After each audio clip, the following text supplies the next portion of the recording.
This podcast is part of the Planet Broadcasting Network. Visit planetbroadcasting.com for more podcasts from our great mates. Now, if people recall, and we talked about this when we covered the Matrix trilogy. That's right. That 2003 was very much the year of the Matrix. Mm-hmm. Warner Brothers deemed it so, they blessed it. Is that what happened? That's what they did. Uh-huh. They got the Holy Pope himself to... The Holy Pope? Yes.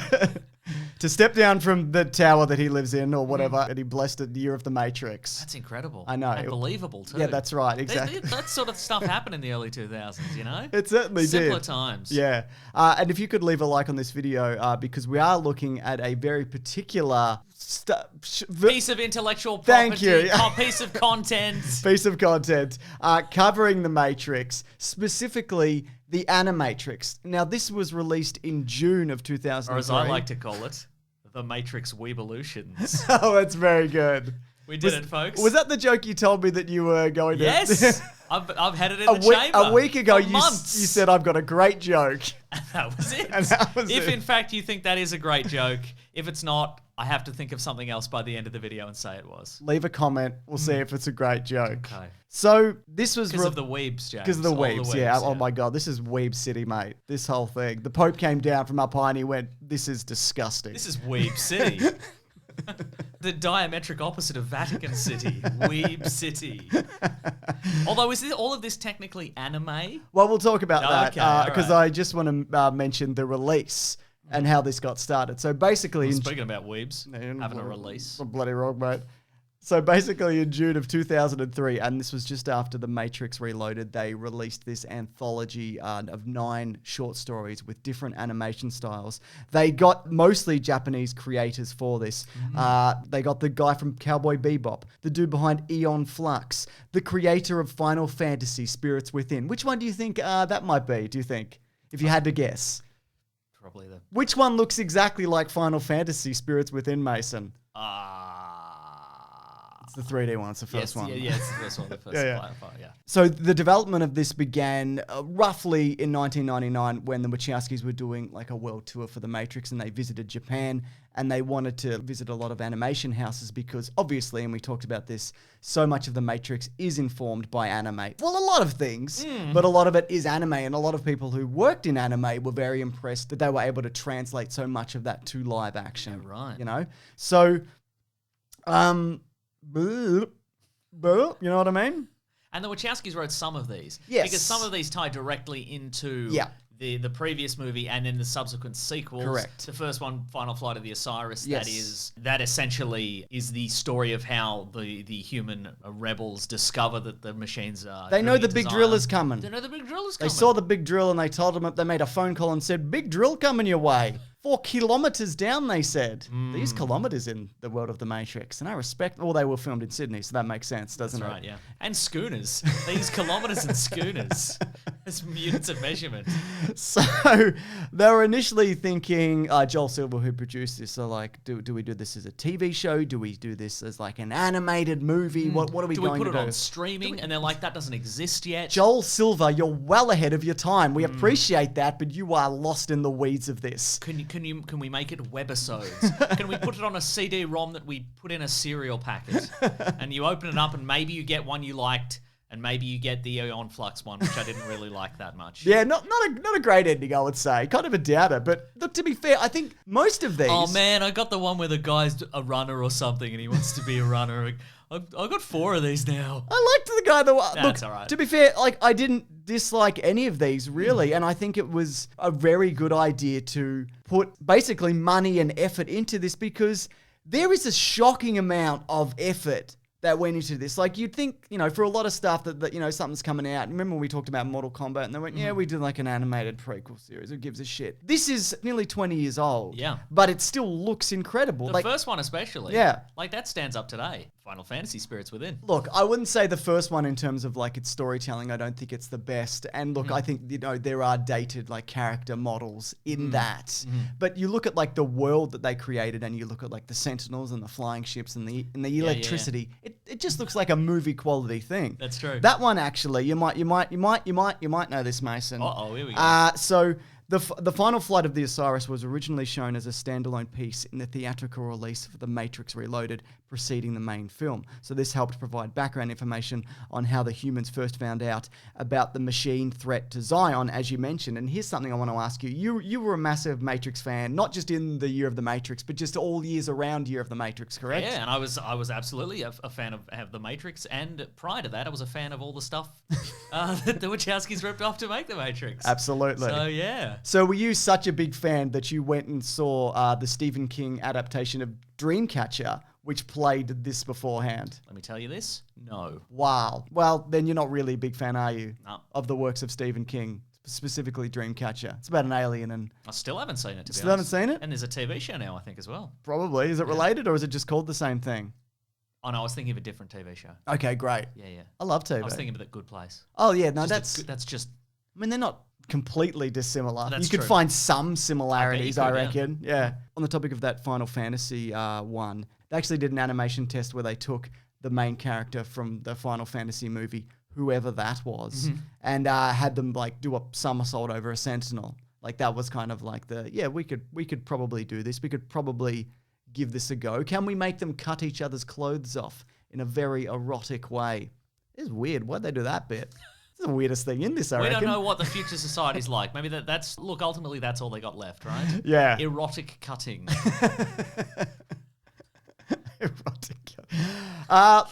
Look, if I had to name some favorites, Go ahead. I really enjoyed the episodes, the second Resistance Part 1 and then Part 2. Do you mean the second of Renaissance, Part 1 and 2? Nah, I don't reckon the think thing you I did. said. I reckon the thing I said. And, Yeah. and what would that be about if you had to have a guess? Oh, that's about the creation of the machines and their rebellion against humanity, and then the creation of their own city, and then the humanity can't leave it alone, can they? So they got to attack the city, but then the machines attack back, and then it's a whole thing. It's a whole thing, yeah. It's interesting because it gives so much context to little throwaway lines that are mentioned in The Matrix, which I really appreciate because it's not necessarily things that you need to know within the movie, but it's a nice fleshing out of it. Like there was a murder by a particular robot, and then that robot went on trial. Feels a bit Isaac Asimov. That's right, yeah. It was called B166ER, like bigger. That's fun, isn't it? I think. And they've all got little bowler hats and then serving trays and all that, kind of thing. But it also seems as if it's framed in a way where the machines did not start this. Yeah. Like they were pushed to the point where they went, we've actually had enough of this. Like you see them kind of crying for help and being like, I don't want to be involved in any of this. And they go and live in their own city hoping to be, independent of humans. And they come to the UN Council for the first time and they get attacked and all of that. And then it eventually gets to the point where, they're fighting each other on the battlefield and the machines are just like, we're just going to do biological warfare, I reckon. Yeah. We can absolutely do that. But here's a question for you, James. Yeah. Is it true, though? Because That's in a great in the question, first yeah. movie, I believe Morpheus says, we don't know who struck first, but there appears to be this completely sort of transparent historical record of this happening. So is it true, or is it... Great question. Has somebody invented this for their own purposes? Well, I mean, the narrator it's told as if it is like a historical artifact, Yeah. and we don't know whether it is a human or machine historical artifact. I'd imagine it's a machine because the humans don't really know. They know, as they mention, I think Morpheus mentions, that they blacked out the sky. Yeah. But then it gets to the point where the robots are just pulling them off battlefields and just plugging them straight into batteries. So like, is it maybe it's a machine propaganda? It could 'Cause as be, we yeah. learn in one of the later stories, the machines can be turned around. Like Yes. they can have their. You can put one in the Matrix. You don't have to. You don't reprogram them, but potentially you can get them to change their minds about the whole situation. So maybe this is a layer of propaganda, but they tell their machine kids. You could absolutely be right. Speaking of kids, Go on. there's one kid story, which you might remember the character of the kid. I love the from- kid, the from character, the kid. The Matrix Reloaded and subsequent It's sequel. like, hey, Neo. Hey, I'm your best Neo! mate. I'm your best mate, I think. Hey, Neo. I'm your best mate. Neo. I don't know you, mate. I'll rescue a lot of people. I don't care at this point. I don't care. So, real name, Michael Karl Popper. And look, again, and we mentioned this, not a character that I'm a massive fan of, but this is a terrific, well, first of all, animated, I guess, as they all are, but a terrific insight into this character where he's one of the few people who managed to break the confines of the Matrix without being like someone going in and grabbing him specifically and showing him the way out. Shaking him. Shaking him and being like, Stick your hand in the mirror, idiot. get out of it.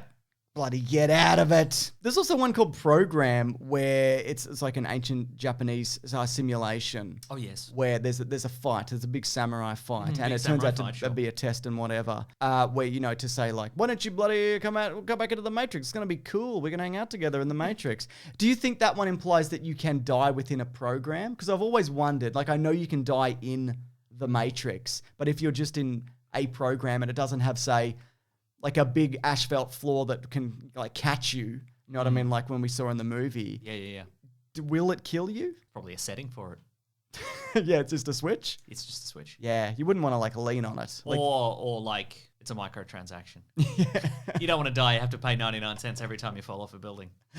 One of my highlights was a detective story. Oh yeah. Which I liked because it was a real man in the world of the Matrix who has been tasked to track down world-class hacker Trinity. Yeah. As a detective story, I felt it was kind of, fairly boilerplate standard. But I loved that we see him using the technology of the Matrix, that weird kind of steampunk. Yeah. Like apparently that technology has spread to the rest of the world. Like it's kind of this very odd kind of brass and metal, everything's operated with a typewriter. I just thought it was a real cool aesthetic. Yeah, no, I completely agree. And I think that one speaks to kind of a lot of the back end of this. Not all of the back end, but a lot of these people are living within the Matrix and odd things are happening to them. There's the one where they think it's a haunted house, but it's clearly just, a glitch in the Matrix. And also the one about the man who breaks the world record for running. Like as his body's breaking down, he's just using mental capacity to just go beyond the limits of the Matrix. And, he very briefly like snaps out of it into the real world, which I thought was great.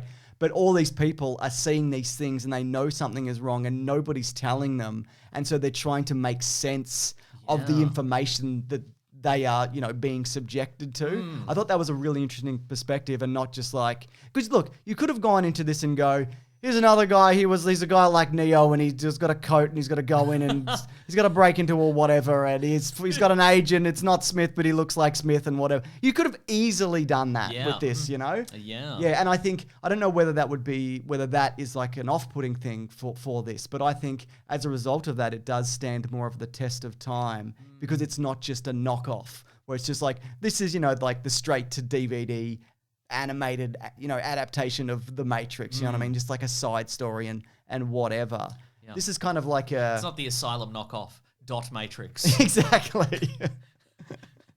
It's a man with his hand jammed in a printer. That's what it is, yes.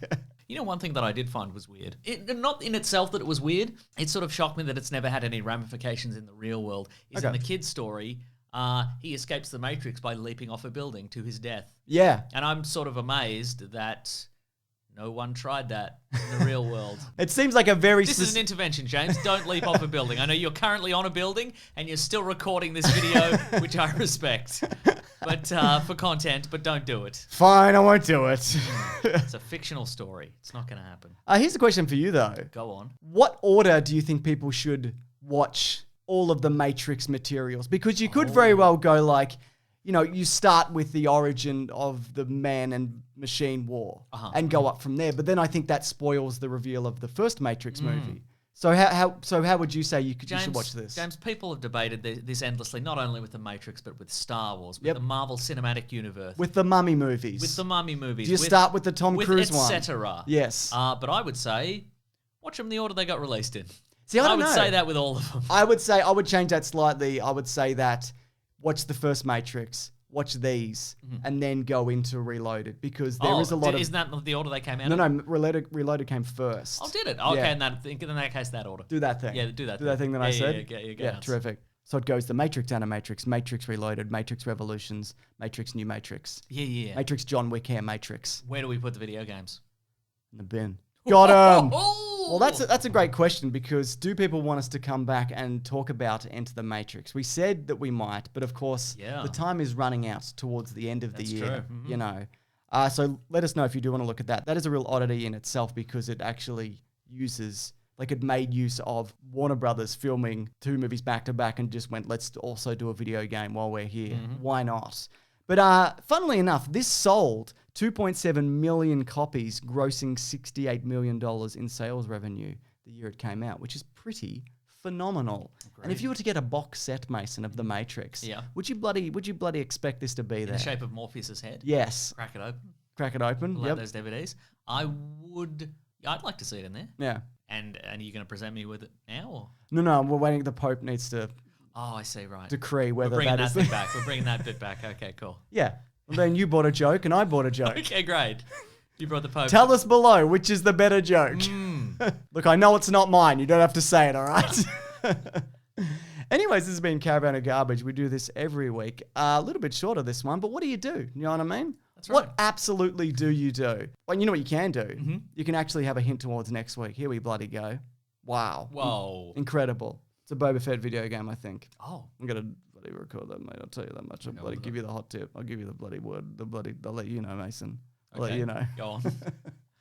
It's not a video game. It's Battlefront. There's a Boba Fett level. And we can briefly turn into Boba Fett or exactly. something. Oh, that's going to be a lot of pre-playing to play as Boba Fett for I've 2 done months. it already. Don't even worry about it, Mason. You don't need to worry about a goddamn thing. You can just swan in and make fun of my gameplay. Right. That's what I was going to do anyway, I think. Now, if you do want to see that early, which you absolutely can. I can and do. You can head over to bigsandwich.co where there's early videos, where there is movie commentaries, where there is bonus podcasts, all of that exclusive to that. It's like our own private Patreon over there, isn't it, Mason? Yes. Including our podcast, The Weekly Planet, where we talk movies and comics and TV shows. That comes out every Monday on major platforms, but a day early at Big Sandwich. On Sunday. Anyway, let's get out of here, Mason. I'm Right. at Mr. Sunday Movies on Twitter. I'm at Wikipedia Brown on Twitter. Goodbye, everybody. Grab that gem, you guys. We'll see you next week.